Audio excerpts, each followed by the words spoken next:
Updating your status and refreshing your social networking feeds are the first thing you do in the morning and the last thing you do before you go to bed. I can guarantee you everyone in this room is subscribed to at least one social networking site. Most of us rely on these sites to stay in contact with our friends, family, and relatives.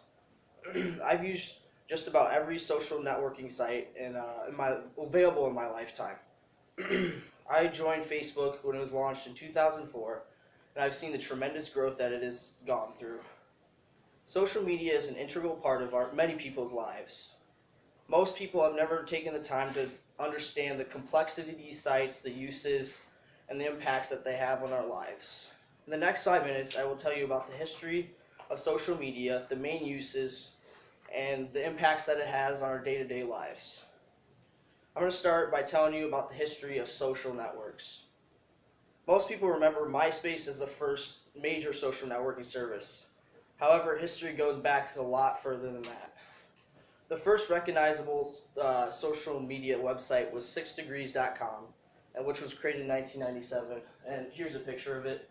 It was really simple. It didn't have a lot of features like the ones we have today, like Facebook and Twitter. According to Donna Boyd and Nicole Ellison, in an article, Social Network Sites, Definition, History, and Scholarships, they allowed users to create a profile, upload a profile picture, and make friends with other users.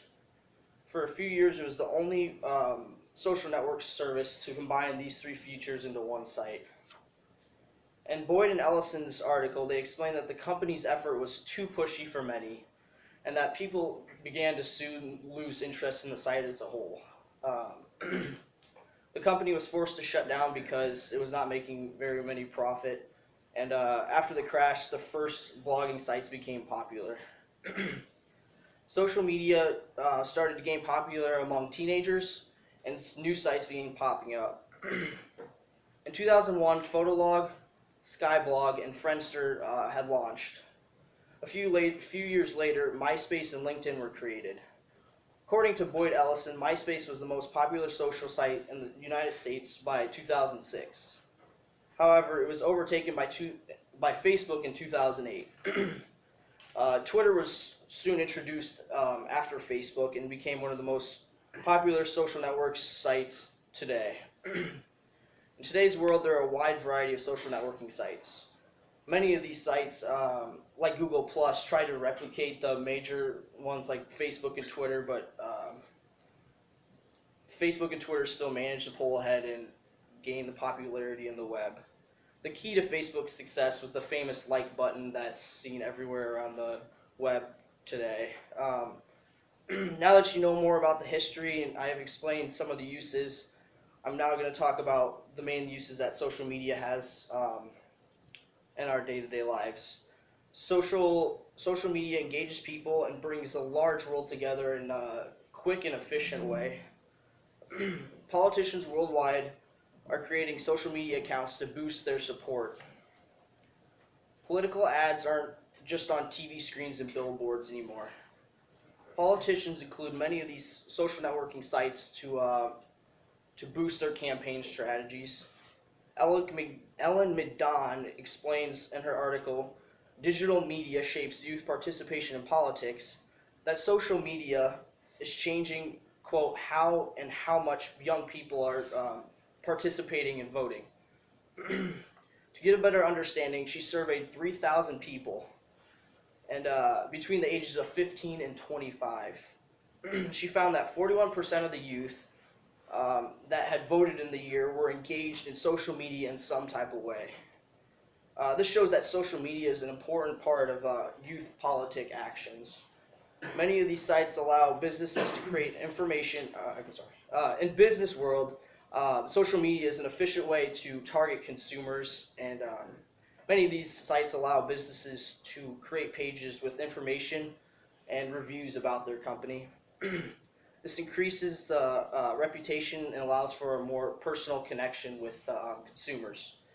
Warner Bernard, in his article, When Social Media at Work Doesn't Create Productivity-Killing Distractions, mentions a study done by Joe Nandhakumar.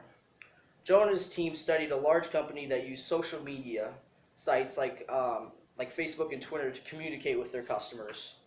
The researchers observed that in the workplace that use social media, they attained more sales and had more personal connections with customers. Now that I've told you about the uses of social media, I'm going to inform you on the positive and negative impacts that social media has on our society. Social media offers many benefits, but it also comes with disadvantages to consider. One positive impact of social media is it allows you to stay easily connected with friends and family. Um, Social networks allow you to connect with anyone around the world in a matter of seconds. Contrary to popular belief, social media can actually boost productivity. Warren Bernard explains in his article of Business Week, quote, workers are encouraged to tweet, chat, like, and Skype in the workplace are among the most productive workers. Social networks help employees answer customers' questions more quickly and efficiently. Although social media use is increasing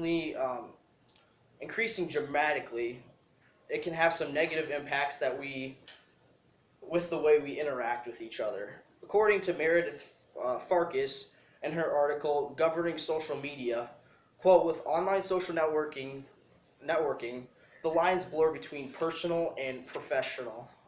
Social media can negatively impact the way we interact with others because uh, it opens doors to more opportunities for cyberbullying and things of that issue. According to Farkas, quote, nearly 43% of kids have been bullied online through social media websites. Cyberbullying is just as worse as face-to-face bullying. Social media can have a major impact on the way of living that we have. In conclusion, I have informed you of the history of social media, the main uses it has, and the way it impacts our society. College students use social media to stay in contact with friends and family, and we could not imagine a life without it. Next time you're tweeting or posting to your wall, remember that you're among the average American that spends 11 hours a day on social media websites.